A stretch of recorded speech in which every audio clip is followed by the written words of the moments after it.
Yeah, there we go. Okay. Thank you, Jim. My name is Jim. Jim. You're Jim. You're Jim. There we go. I might need that. I don't You're know if we James. need this up or not. While he works on pulling up our demo, I am James Perryman. I pastor a church in the White House, and most of you guys know, and you'll know me. So we'll move right into this. Because I am a pastor, I have a habit of praying before I speak. So I'm going to do that real quick, if y'all don't mind. That way we get clear communication going on and hopefully effective lessons and stuff. So let's go ahead and pray real quick. Lord, just thank you for the time and for everybody that came out tonight. And Lord, just ask that you would give us wisdom and give us favor in the eyes of the community as we go out and we apply what we're learning here tonight. I pray, Lord, that you would go before us and that you would, Lord, just do battle on our side. That you'd bind up Satan and just all of his principalities and not allow him to hinder or distract in any way. I pray that you would just bless our time here tonight and pray these things in Jesus' name. Amen. All right, while he pulls that up, talk about basically phone banking and along with door knocking, both of those require basically one thing. It requires a little bit of courage. And I like to give quizzes, and I'm sure somebody knows the answer to this. There's a biblical quiz for you. Who killed 600 men with an ox goad or a staff? Somebody know? I saw a hand over here. No, that was different. 600 men. You were thinking about the jawbone is what you're thinking of. This is an ox goad, which is like a staff. It's only mentioned once in the Bible. This guy named Shamgar. It's in Judges chapter 3, verse 31. Shamgar killed 600 men with an ox goad, with a staff. And the next verse, it's just mentioned once, and it says, and he delivered Israel. And you wonder, like, what's the rest of that story? What else is there? Because you sit there and you go, for me, from a guy's perspective, you're like 600 men with an ox goad. That's like awesome. And you look at it and you go, well, it takes courage. It takes courage, first off, just to face 600 men. Another passage that comes to mind is David. When David goes after Goliath, he comes after. There's a verse that I often skip over. And it's when David and Goliath exchange their barbs. Goliath says, come here, I'm going to feed you to the fowls of the air. And David says, no, I'm going to cut your head off. And then it says Goliath runs toward David. And the next verse always caught me off surprise. The next verse says, David made haste and ran toward the Philistine and the army. Now, most of us would make haste and run the other way. It takes a little bit of courage to run toward a giant in an army. And it takes more courage to run when you know your own army is not supporting you. In fact, they're going to let you get eaten by the wolves. Because they've already said, that when David arrived, they were shaking in fear whenever Goliath would make his statements, and they would run in fear. Fear for their lives.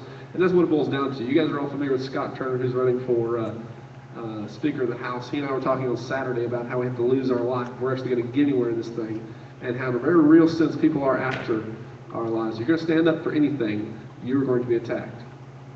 If you're going to call somebody on the phone, you're opening yourself up to ridicule. If you're going to knock on somebody's door, you're opening yourself up for rejection. None of us like rejection. Nobody likes to have a door slammed in your face. Nobody likes to have a phone, the other end go click before you get to say anything.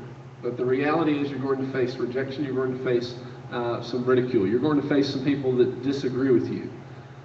And if you're going to do that, first off, you're going to have to die to self. You're going to have to realize why you do what you do. One of the things I talked to all of these candidates that I support about, I said, never lose focus of why you do what you do. Don't get out there and think, well, I'm just going to call 600 phone numbers just to call 600 phone numbers. One thing I'll tell you that's very important, before I get into how you phone bank, just remember this, relationships are more important than goals. And what you're doing, guys, is you're building relationships. Jim has built over the last few years. How long have you been the precinct chair out there? 4 years? He's built a lot of relationships. A ton of relationships. It's because of those relationships that people come to him now and say, well, what do you think, Jim, about this guy or that guy? And he's able to have an influence. And what we're doing, guys, is we're going to win, keep our state the way it is. And if we're going to continue to win ground, we're going to have to build relationships. And that's what you're going to be doing with door knocking. That's what you're going to be doing on the phone. And so that's what I start out with. You are not, if you're going to phone bank for anybody, any candidate or anybody, you're not out there trying to just call 700 numbers, 500 numbers. You're not out there trying to call 20 people. It's not a number. You're going out there to call and talk to somebody, build relationships, get to know them. And so always keep that in mind when you talk to somebody. Always keep that in mind when you go to a door, when you pull up a phone number and you dial it, and you don't know who's going to answer on the other end. You're about building a relationship, introducing yourself, building relationships, saying, hey, can I answer questions? You know, I love what Jim does as far as, you know, hey, I'm your neighbor. Sometimes we come up with scripts and they kind of become so sterile that it just sits there and you want to turn it off. I don't know if we do have a demo we're going to give you showing you how the computer system works, but I can go ahead and go over phone banking with you. It's really very similar to knocking on doors. You have some information. One of the things I tell people when you're phone banking, though, I'm very selective with who phone banks, at least when I'm on a campaign and I'm choosing people. Phone banking, the easiest thing, number one rule of phone banking is do not offend. Do not offend. You're fighting a losing battle when you call somebody on the phone, because especially during primary season, they're getting 15 billion phone calls from all kinds of people. All you guys are getting the same phone calls. And so they answer the phone already if they do answer the phone, you're already fighting an uphill battle. So if they're mad at you, if they're just saying, you know, why are you calling me? Don't worry about sitting here trying to get your whole spiel in. Don't try to read the whole script. Don't try to establish a little bit of a relationship first. So the first thing you do, if somebody answers the phone, you introduce yourself. My name is James, and here you can go anywhere you want. You can just start with this and ask for the person you want to talk to. You say, oh, my name's James. Is Jim Spirit in? Is Hayden Sparks in? Is Justin in? Can I talk to Justin? You can do that. I don't suggest doing that, but there's any kind of number of ways you can do this, and I suggest you customize to what's comfortable to you. What I say is not what Bob says. It's not what Jim says. We all have a difference. So get in there and get some kind of intro that's comfortable with you, but I'm going to give you mine. I call them and say, hey, my name is... Go ahead. He's having some difficulty pulling up the website. That's okay. Okay. I don't have to have it. We're good. That's all right. Thank you, though. Basically, I'll kind of go over that real quick. The website is basically you log into, like, if you're going to be given access to our program is called Surge Data Tech, and it's a program that I can give you a login to. You sign in, and it pulls up a list. And you get to select a list that I've assigned to you if you were working for my campaign or whatever. It would give you a list of names. And you would sit there and you would have a number, and you have two options. Typically, if you haven't, whoever here has phone bank before? Some of y'all have, okay. So if you've never phone banked before, you would basically, you have two options. You can take your cell phone and you can call into our system, and from there, every time you just click on the number, it calls it for you, and you just stay on your phone, put your headphones on, whatever you want to do. Or you can individually dial the numbers. You can get your home phone and you can dial the numbers off the computer, and it gives you the number, you dial it up. And as soon as you start the call, you hit start call, and it pulls up a script. And it has a suggested script for you. You go through there and you read the script. And based on their answer, you have different buttons you click. If they say, no, I'm not supporting your candidate, you say, would you like more information? No. Okay, the answer is no. You click no, the call's done. You sit there and go, thank you for your time. If they say, hey, I'd like more information, you click, yeah, more information. And it pulls up the next page and gives you information about the candidate that you're calling for. And if they say, yeah, I really like this guy, then you have a next page that says favorable. And you sit there and it says, okay, would you like a yard sign? Would you early voting? And you give the dates for early voting, and you give the dates for election day. One of the things you never do is give dates to anybody until you know they're on your side. Never give them dates, because if they're not on your side, you don't want them to go figure out when it's time to vote. Don't tell it. Don't make it easy for them. So you start out there, and it's a really easy, self-explanatory system. So let me go over some scripts and some ways to intro, and then we'll do some demos. Phone banking. You start out, my name is James, and I love the neighbor thing. You sit there and you can say, I'm not a sales call. I'm not even paid. I'm a volunteer, or I'm just your neighbor calling to tell you a little bit about, for me, I work with Matt Schaefer's campaign. I go, okay, I'm here to call you for, on behalf of Matt Schaefer. You can establish a little contact with me. This is James, and I'm here calling on behalf of Matt Schaefer. How are you doing today? And right away, you're going to get a little bit of a reaction of how they stand on things. Some people are going to go, I'm doing terrible today because I'm supposed to be on a no-call list. And why are you calling me? I have told them to take me off this call list. And one of the great things about our program is just there to go, okay, I'm sorry, I apologize. Let me take you off our list right now. We have a button you can click on. It says take them off the call list. And you just tell them, I just took you off of our call list. That just relieves them. They just sit there and they have a sigh of relief. Oh, you took me off. Thank you. And you just end the call right there unless they continue it. Unless they say, well, now tell me about your candidate. You just end it. Don't worry about pushing. That's the thing I will stress on phone banking. Never push. Never push. If they're done, if they don't want to talk, just say, hey, thanks for your time. Sorry to bother you. Always remain calm and always remain quiet. But I will say this, just because you get 2 or 3 rejections in a row, never quit. I know of campaigns that have lost because of 6 votes. 6 votes. I've been involved in campaigns that have lost with a 25 vote difference. And in that campaign, I'm kicking myself. This is why I'll tell you, never quit phone banking, never quit knocking on doors, because in that race, we were phone banking on the last day of election. We were phone banking, and one of the guys sat there, and he had had several rejections, and he says, I don't think this is doing any good. We're making people mad. Let's stop. And we lost the election by 25 votes. Never stop phone banking.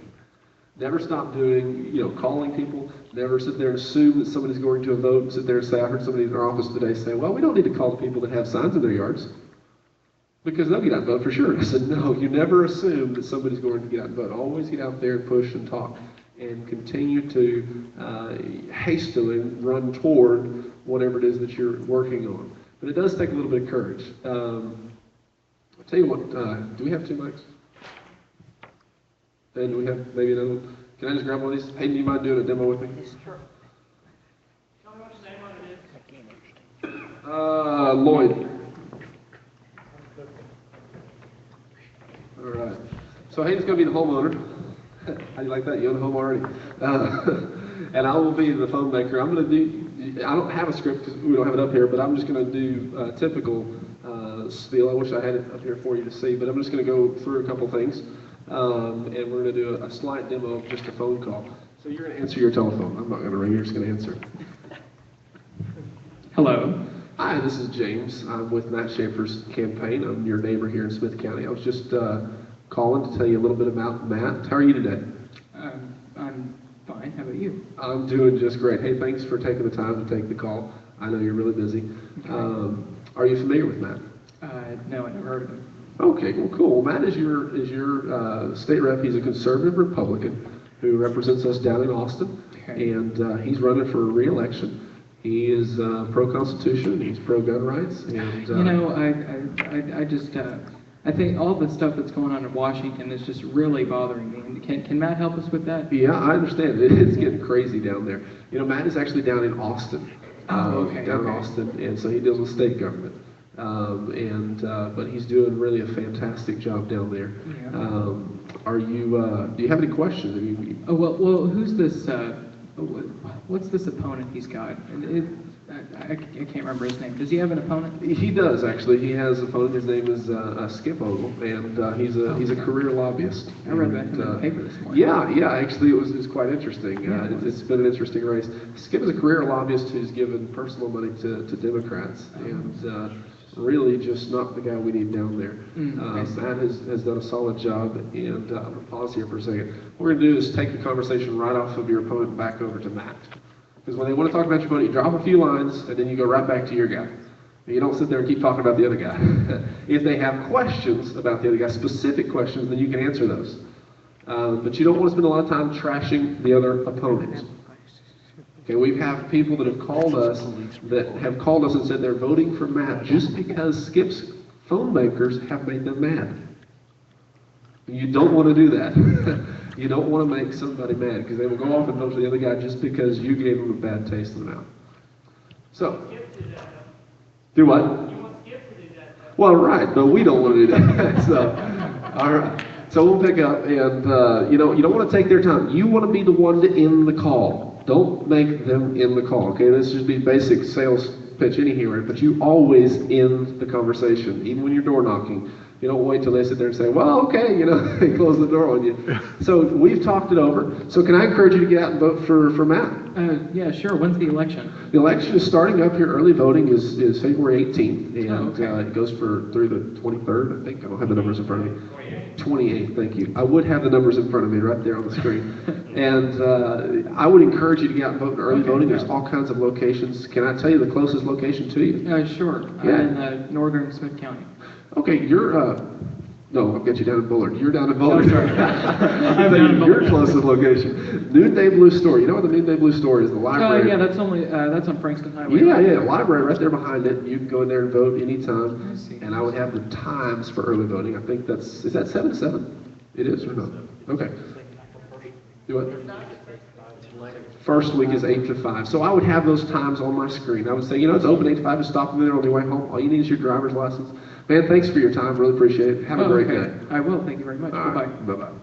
So you always end you always end the conversation. I was hanging the phone up. put the microphone down. So now you're going to be an angry caller. I mean, you're going to be an angry homeowner. You're going to be upset that I called you. And go ahead and answer your telephone. Hello? Hi, this is James Perryman. I'm with Matt Schaefer's campaign. Okay, I'm right in the middle of something, okay? Oh, I'm sorry. Go ahead. I apologize. Okay. Have a great one. Could you take us off your call list, by the way? Yes, actually, I'll do that right now. It's done. Okay. Thank you. Sorry about that. Thank you. Have a Thank good you. one. Bye-bye. Just go ahead and end the conversation. If they want to fume, let them fume. Don't say anything. Do not argue with them. And just let it go. Always be nice. And always tell them to have a great day. Because if you're nice, you will typically soften them. They'll sit there and go, you know what, man, I'm sorry. I know come across a little sharp at first. Because what they're used to is paid people whose job is to get to a certain number on the questionnaire. They get paid more if they get so far in the questionnaire. So they're pushing to get you through there. If you just drop it and say, I'm sorry, man, you have a great day, let it go. And they typically soften. They say, you know what, call back some other time, or they say, take this off the list or whatever. And but you just don't want to offend. So those are kind of two different examples. And thank you. You can have a seat. Here, I'll take that. Is this where I do questions for phone banking? Do y'all have any questions about phone banking? Yeah. I have one, but it's kind of, are there places that you can get phone, groups of phones, landline phones, in an area that where you don't have to use your cell phone and run all your minute stuff? That's true. That's a good question. It depends on the campaign you're working with. Like our campaign, we have paid to have access to basically a phone database. And so what we can do is if the cheapest option for us would be to go buy headsets that have microphones. They're not that expensive. You can get them at Walmart. We buy them, you plug them into the laptop, and it dials in the laptop. So you just click the voter's name, and it says start the call, and it calls them, and it runs it through the laptop and into your headset. So you never have to hold the phone up here. You don't have to dial a number, stuff like that. That's the cheapest for a campaign that has paid for some kind of software. That's the best option. If you're talking about a campaign that hasn't paid for any kind of software, and you're just getting your numbers off of the Republican website, what is that? Voter Vault. Sorry, I got so many different websites that cover this stuff. If you're just sitting there, then you're going to have to find maybe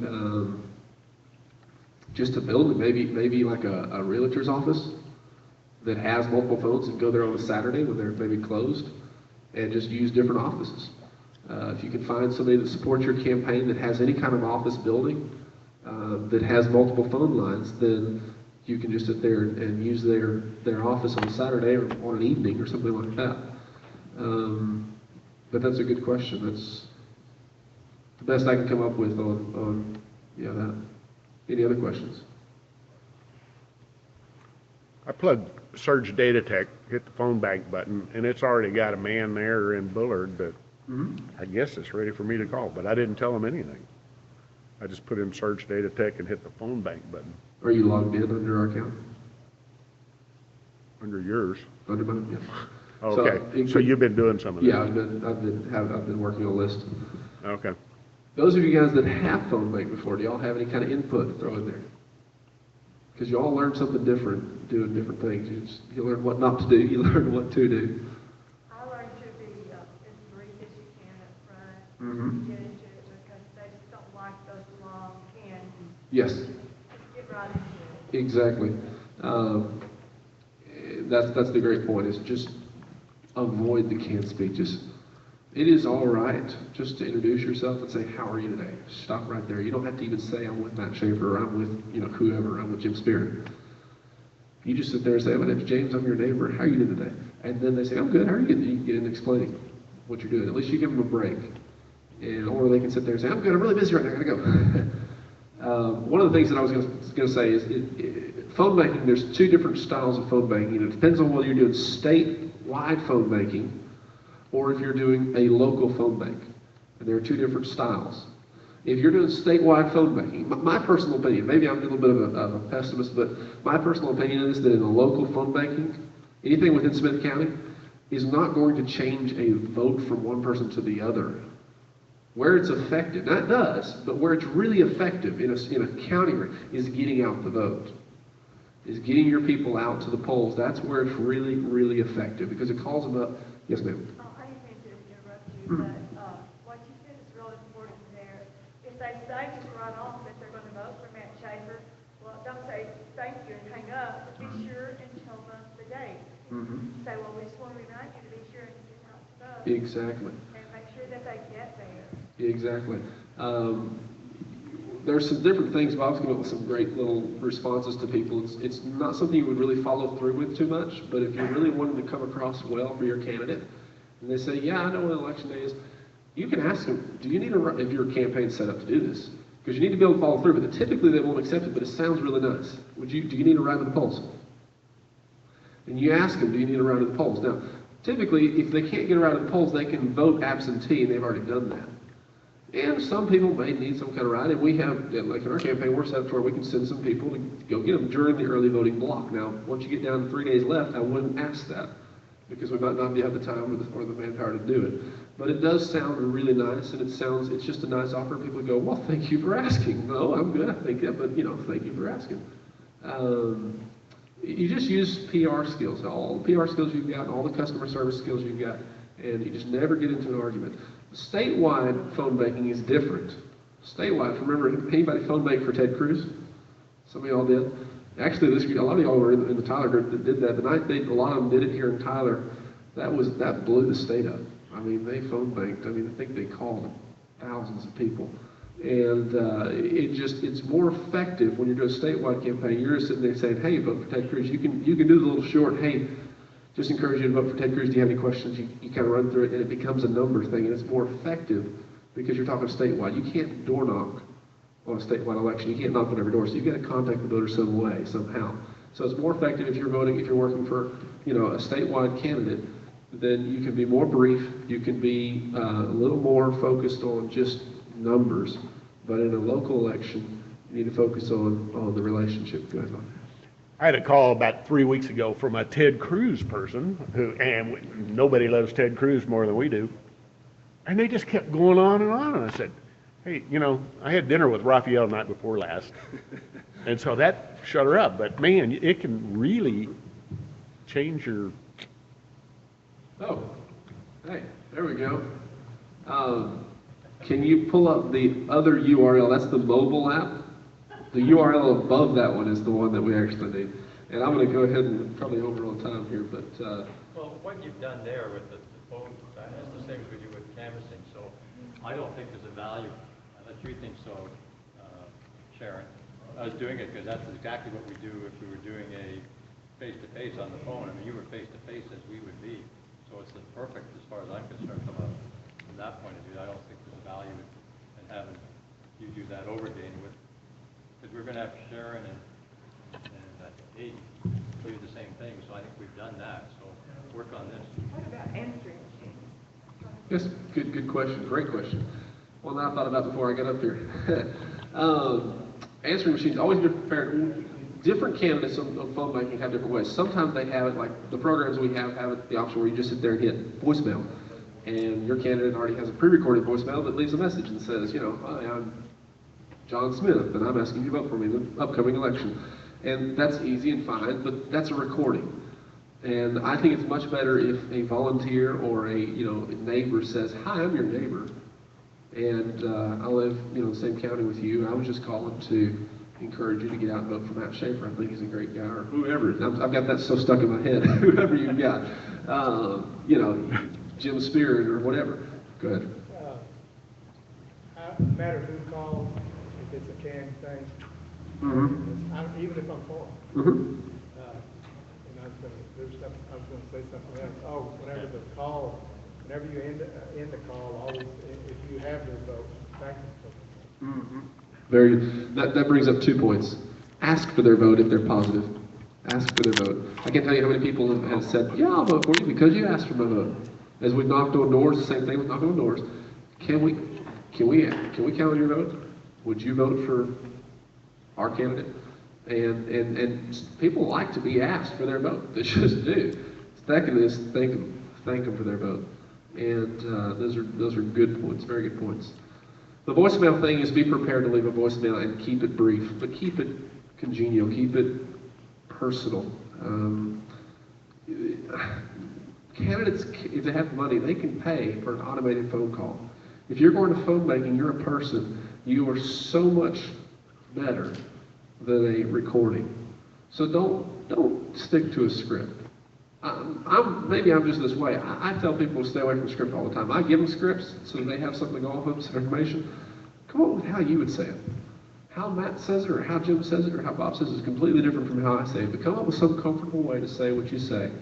But be personal, and don't be canned. They have some pretty creative, so they really make it think you're talking. So. This is true. This is true. I've got a friend who has a voicemail that is set up like he answers the phone. He goes, "Hello? Hey, sorry I missed you. What's that? I can't hear you. Huh? Hey, leave me a voicemail." And I'm just like, what in the world? Because you go through this whole conversation, you're like, hey, this is, no, you can't hear me? No, it's James, hey, and then all of a sudden it's a voicemail, and you're like, whoa. Yeah. So yeah, there are some pretty good kids out there. Any other questions regarding the phone banking or yes, sir?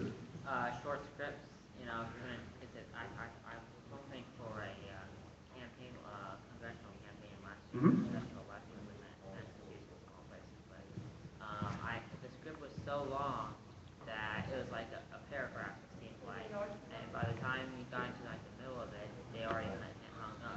But let me tell you why the scripts are so long. The scripts are long for you to get some information. They are not long for you to read it to the caller so much as they are there for you to get some information. Because if you're going to, the way I've decided in our campaign, I'm not letting people phone bank for us unless I've trained them. Because I want them to know the issues. If somebody says, yeah, what about this? I've heard this or I've heard that. I want them to know what's going on so they can answer. Because that's effective. But if the script is there, if you've got a mass number of people phone banking for you, or if you've got people door knocking for you that you don't have time to coach, it's there to show them, hey, this is who your candidate is. This is who Jim Spirit is. I mean, he's Canadian. He's come down here. By the grace of God, he's Texan now.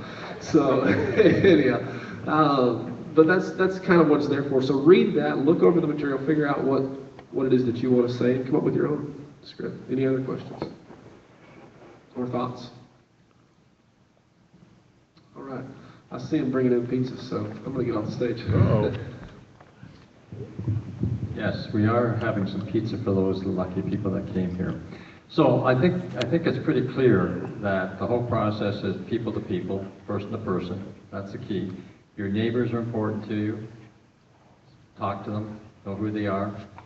One of the things that we learned, and James, or should I call him Jim? James made it very clear that when we go door to door, we meet people, and when we go back now, these people remember us because we've been going back for 4 weeks, we've been going for 8 years in terms of twice a year. It's like 8 times. So they get to know you, and sometimes you go, this person's changed. I wonder what happened. So you go when you knock on the door and say, was Mr. Jones used to live here? Yeah. Oh, he's a great guy. Did you know him? No. Yeah. Anyhow, it's nice to have that relationship, and I know that a lot of the people do. I know you guys have it where you are. And I think as you do it, that it really becomes important that you grow. And if you can get away with it, and it's really, I say get away, if you can make it happen by having street captains, it's so important. Like even in our one little community, which is, Emerald Bay is probably almost 50% of my precinct, the precinct I'm over. And well, of course it's easy there because we all are in the same community, we know one another, we play golf together, we go to the club and stuff together, so you get to know people better. But it's so important to get them to say, okay, I want street captains, especially in November, it's easy. Now it's a little harder because they say, well, my neighbor really likes so-and-so, and I like so-and-so, I don't think I want to try and, but when you're doing it in November, if you're Republican, you're willing to do a street captain for Republicans on your street. If you're Democrat, you're willing to do it for Democrats. Now in Emerald Bay, we have, I think, 26 registered Democrats, and we have 824 registered Republicans. So it's we don't worry too much about that side of it very much, but you would have to in some places. But it's nice to have street captains because people don't get to vote, And the other thing you can do if you have their email address and stuff, you can say, hey, I checked the voter registration, people that have voted, I get it daily from the election office, and I haven't noticed you voted yet. Do you need me to drive you there? I mean, you can work even to that level, and we do that because it's so important. In fact, in my community, they know that I know. And I'll have people on the golf course, I haven't voted yet, Jim, but I'm going to, so don't call me.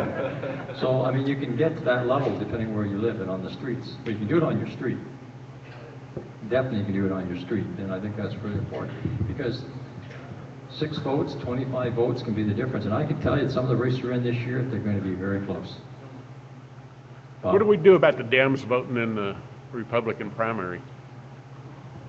I mean, Nothing. what do you think Nothing. how much are they going to be doing that?